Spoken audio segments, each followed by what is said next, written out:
sometimes in your head, you're like, obviously you should do that thing. And then you do it and you're like, oh, well, that sounds worse. Individually, it all sounds rubbish, to be honest. But then when it stacks up together, then it just sounds like it's loads of different people rather than just 3 people stacking it up. My voice pitched up with some formant shifting, really massive wall of reverb, and then the transgate happens after that in the sequence so that the reverb is getting turned on and off by that gating effect as well.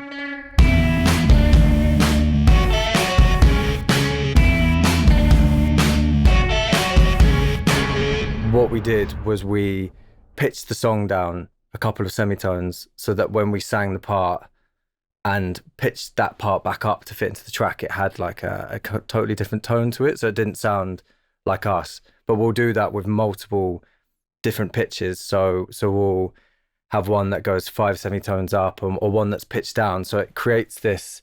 This is a big vocal processing technique for us. We do it with Jack a lot. We'll do it with the harmonies. We'll do it with, if say there's a low octave part, we'll sing it at the right pitch and then we'll drop the track down 3 semitones, sing it again, put it up 3 semitones, sing it again, bring them both back to 0 so they're the right tune, but then the formants of them sounds completely different and you get different vocal tones, starts to change like you can't tell where that voice has come from. So that's one where it's just Jack singing and he's just pitched up 2 semitones, but it's on this sort of stretch format called beats, so it slightly glitches when you hear it back. But then with us,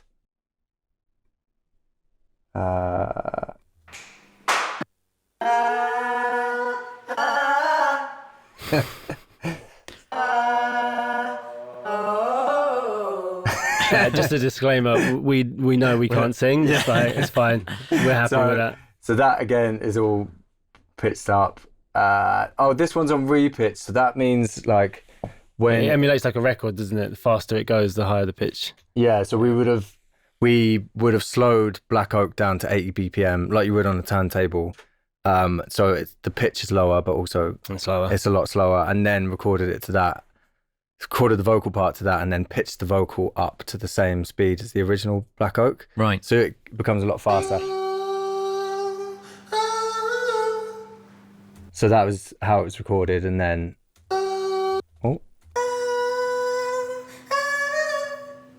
and then the track. If you're able to bring the track in so that we can.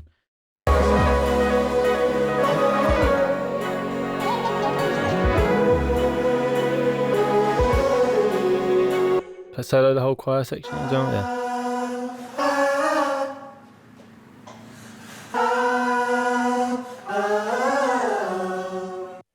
So individually, it all sounds a bit rubbish, to be honest. But then when it stacks up together, then it just sounds like it's loads of different people rather than just 3 people stacking it up. It's out of necessity, really. Like we don't have the means to record lots of different people. So in the moment, we're like, this needs a choir, we'll just do it ourselves. We'll just figure that out. And we can't sing, so how do we make it sound interesting? We did all the backing vocals, those like chants of To Be Loved, all together around 2 mics to get the stereo room sound, which, is very much the sound of this album, is us around a mic singing together, and we layer, like, I think there's two layers of that. We'll go closer to the mics, and then we'll step back and do another take, and then it's just the double of those. Yeah. Can we hear those vocals then? Oh, yeah. Yeah, I got you. Lead vocals. Here's Jules's lead, U67. Calling me miles away. It's a little compression. Oh, to be loved. Feel it all in the night. Feel it calling me all the way. And then we got, on top of that, we'll usually have like, the group vocals of the band, which is, 4 of us around usually 2 U87s, like offset in a stereo pair, and then we'll move around in different positions and then double that to create just like a big kind of wash, or like, I guess, quite a real feeling of the room. We wanted to feel like you're standing in between all four of us. There's a few layers of that. Yeah. Coming alive, feel it calling me miles away. To be loved, to be loved. Feel it all in the night. Feel it calling me all the way. To be loved, to be loved. And then on top of that, Jules and I will go in and with close mics and do like ad-libs, just like, we did that on a lot of these songs. Insane. Which are just, pretty ridiculous most of the time. Just fully just random.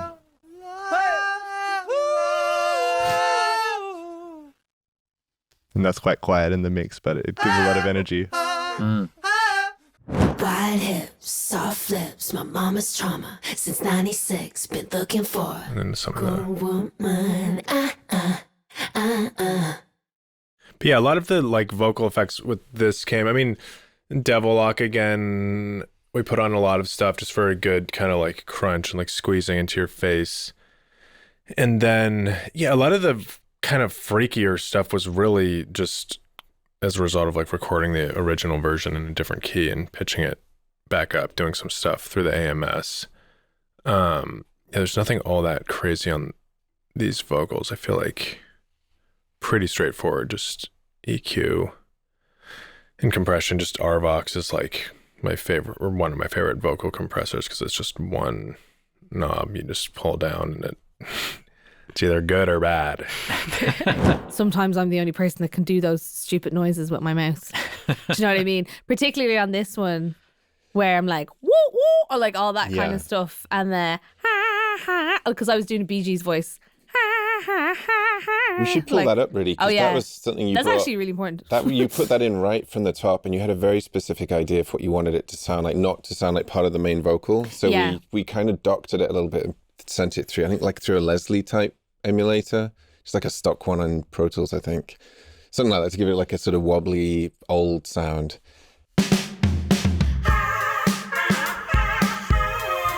That actually took a second to get right, I think.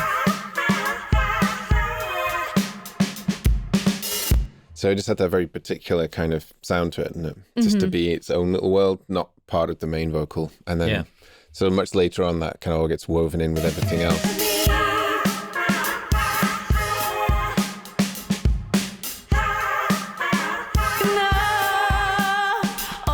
But yeah, that was a very particular thing early on, I think, was you wanted that hook to be almost like an instrumental thing, really, wasn't it? The voice as instrument. Yeah. I think that, I mean, I wouldn't have done it was I not literally thinking of Gladys Knight and the Pips, probably. But then I also was like, you can't just do that. You have to muddy it up in some way and make it weird but in a tasteful way, to my ear anyway. And I definitely wanted it to work like a guitar riff, essentially, or like work like a horn riff or something. But imagining the Pips behind me, but the Pips are me. Here's the lead vocal, and getting this sound right is really important. La vie des autres, à quoi je viens de rêver? Combien tu penses à moi que tu me manques? So there's a little bit of echo on that. There's like a little bit of room, which is this Megaverb echo that I've got. This is a great plugin that I've been using a lot recently. Who makes this? It's by who makes Megaverb? Good Hertz. And I love the Good Hertz plugins, but that's the echo on Natalie's vocal there.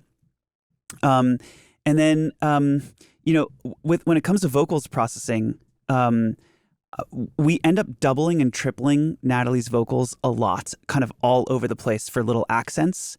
So like when this chorus hits, for example, on that word savoir, we split left and right, doubled one on the left, one on the right, and then put a boatload of reverb on those. So here's just the doubles.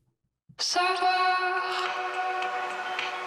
And you can hear there's like quite a bit of compression and a very long tail reverb. And then there's also more harmonics processing. So this is Saturn again on those vocals. There's a very long, there's a 7.4 second reverb. And then I also ran those through the microphone emulator as well. I use this microphone emulator a lot on this track because it kind of makes everything sound like really old and crunchy. It makes the horns sound so good. Yeah, that microphone emulator is on the horns as well. So when you kind of add, these vocals, split hard left and right like that to the lead vocal, you just kind of get these wider, fuller accents, which is pretty nice. There's also these vocals that are taken from a background vocal. When Natalie was kind of, we did a bunch of background vocals, which were what she wanted strings to be doing, and then we just ended up using those background vocals instead of strings. And so copy pasting those on the chorus hits, so you get these lovely kind of. So those are also hitting at the top of the chorus. And then there's, let's see, there's Two Papas are also doubled on separate tracks with different processing. Tu peux pas. So those are like very dry and very close. And so they just create these kind of like, kind of ping pong moments where there's close vocals, there's far vocals. And the thought there is that it creates this very dynamic mix that feels engaging and interesting the whole time. This episode is being supported by Tape It, the iPhone app made specifically for musicians. If you, like many of our guests, use voice memos, then switching to Tape It is an obvious choice. And now, Tape It has layering. This means you can record over your voice notes, try out top lines, stack harmonies, build up instruments, jam with yourself, and so much more. Layering is such an exciting addition to Tape It's long list of features to help you stay creative and organized, including the ability to record straight from your lock screen, set markers, add notes, and add photos of settings. You can easily import your old voice notes, sync to the cloud, and create shared playlists with co-writers and bandmates. So, head to the link below to install Tape It and use the promo code TAPENOTES to receive a whopping 20% off Tape It Pro. And now, back to the episode. Found your note in my pocket that you wrote on the train. So cool. I can see you across the room, Wow. Yeah. It's very That's so dreamy. it's right there. Yeah. What a way to learn your lesson. So there she is. Okay, so on her actual vocal proper is some channel EQ, very simple, decapitator, which low drive, pretty low mix, pretty dry. Found your note in my pocket. It's definitely not distorting it, it's just kind of heating it up. That's the way I would put it. Some compression. It's going into an analog compressor in the room. I'm not exactly sure which brand. And then de-esser, too early in the chain, but this is where you know that this is a good illustration of then we're going to mix. That's probably everything on there. And then now we're into Aaron actually mixing. So we've got, here's me opening these plugins for the first time in months. We've got this. We've got, this. These are all, again, not part of my workflow, part of Aaron's. Right. And is your acumen. chain different from mine? Let's find that out. Great. All right. Good Great question, Ash. Thanks, everybody. I can nerd out too. I just think that's really interesting because you have such a different timbre. And in terms of microphone, you using the same mics? Same mics. Same mic. Yeah, same mics. What mic would that be? It's a Earthworks microphone. That we were just holding. Yeah. Here, I'll find the exact brand. And we didn't have pop filters. It's called or the anything. SR314, and it looks very cool. I have since realized that Alex Turner sometimes uses it live. I don't know what he uses in the studio, but I basically started using it because I was doing all these, we were writing these songs with a full band. So if we were using condenser mics, it would sound insane because of the drums. So they sounded good, but then they're just a great mic and they sounded really old school. And so I use them.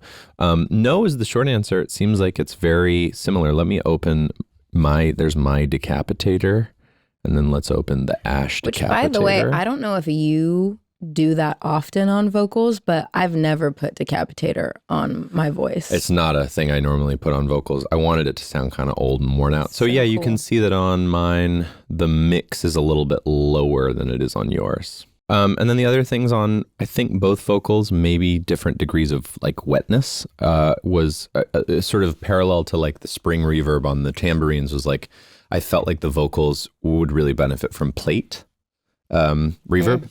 And so it's a plugin called Lustrous Plates. This is like the big kind of, that's the reverb.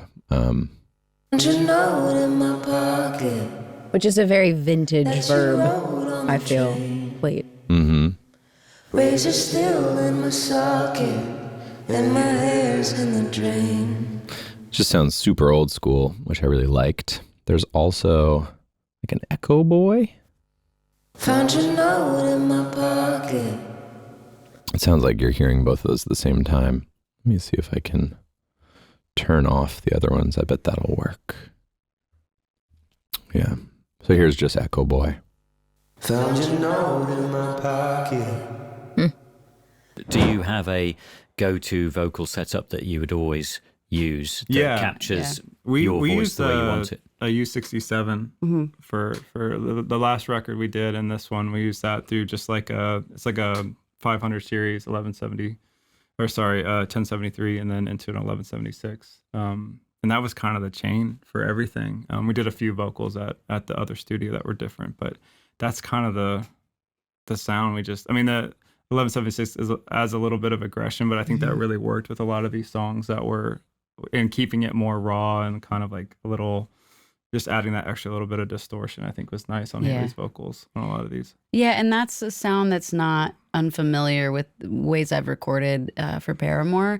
So I like that, in the bit at the very end of the chorus where I'm really going for it. There's these like shades of like, oh well, I'm still in there, but it's obviously a whole other side of writing and singing and actually performing. Could we hear that to just absolutely see that? Yes, I mean you can kind of hear it's kind of pushing the compressor a little bit. And I want someone to love me different. I like that. This is another trick that I learned whilst using, because I used the Digitech Talker, which is the exact one that Daft Punk used for, I'm pretty sure, Harder, Better, Faster, Stronger. It's in a lot of the third album too, with Prime Time of Your Life, Television Rules the Nation. To me, it's the best vocoder I've ever heard. That's not like $100,000 and like a mad rack. This is like a guitar pedal pretty much, but it gives a really obviously it's nostalgic to me because Daft Punk used it 20 odd years ago, but don't try too long. So the trick I was going to mention, Illusions in your mind, like the last time, all over again. That's not that clear. So what I did was add my own voice on the top. Don't try, stay too long. So the core fundamental is the illusions in your mind, the synth, like the last time, all over again. But it's not too reliant on the sibilance of the vocoder. So I think when you layer the top part of it, it gives it the clarity, and it makes it sound a bit more modern as well. Right, 80s track. So it's kind of two vocal recordings. Yeah. There's a few takes on here.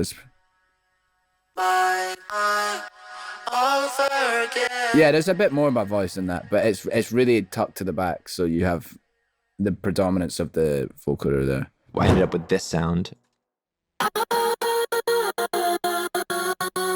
There's this layer out too. And that is your voice? Yeah, that's me. Yeah, Mhm. yeah. It's been significantly pitched up and altered, but I just wanted to make it as like wispy and angelic, and so I think it's like my voice pitched up with some formant shifting, really massive wall of reverb, and then the transgate happens after that in the sequence, so that the reverb is getting turned on and off by that gating effect as well. So you get this thing that sounds a little bit like there's a strobe light going off in your face in slow motion or something like this.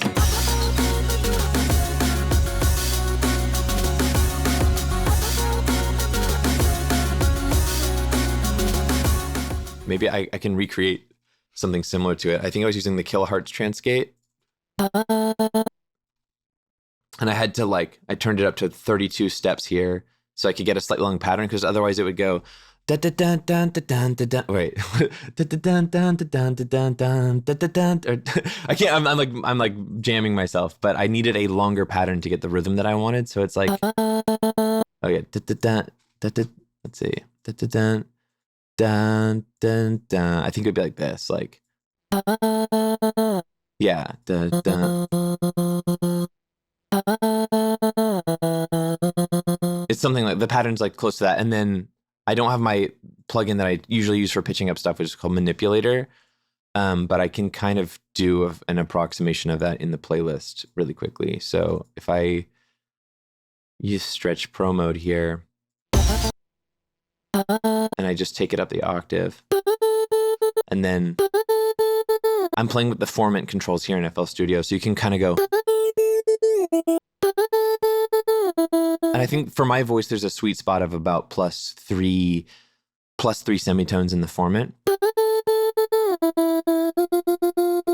I think it actually needs to go like this. Let's see. Oh yeah, it's this. This is the pattern. And then again, I'm missing my Chris Lord Algae stuff here. All this stuff is not loading because this is I just took the old project and opened it on a new computer that has just different stuff. But I've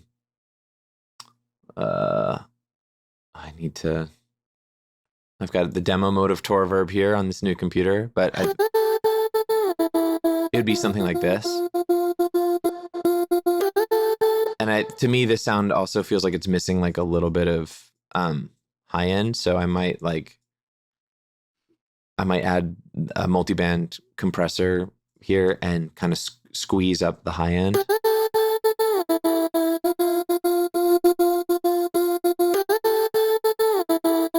And so this is like an older demo version of this, but it's super loud noise floor. I don't know if that was because I had done a bad job of balancing the compressor or not, but I was sort of unfussed. I just thought it sounded really nice. Found your note in my pocket that you wrote on the train. Doesn't sound as noticeable until you chunk on what the decapitator and the compressor and the EQs and the gain are doing, because I wanted to get some highness out of the vocal, and then you really hear the hiss. Found your note in my pocket that you wrote on the train. So it gets kind of hissy. And what you didn't do was clip gain out all of the spaces. Well, you left it. I didn't, and then I have a guy named Connor Gilmore who I brought on because of this album, because while we were making it, I was like, man, it would be nice to have somebody doing some of the kind of editing management of this stuff for me. So when we were doing the post-production of this album and the mixing and the mix prep, I had him come in, and I probably one day said to him, cut out all of the clip gain, all these things. And on some songs it worked great. I think he did it on the Hudson, it worked great, and a couple others. And on this song you did it, and I was like, okay, but again, part of that old school ethos, it's weird now, right? You cut out the loud silence, and you hear the vocal, and it goes whoosh, and I was like, oh, I don't like how that sits. So I kind of had to go put it all back, which was not hard at all. I didn't know that. That's interesting. But it was an interesting thing to sometimes in your head, you're obviously you should do that thing, and then you do it, and you're oh, well, that sounds worse,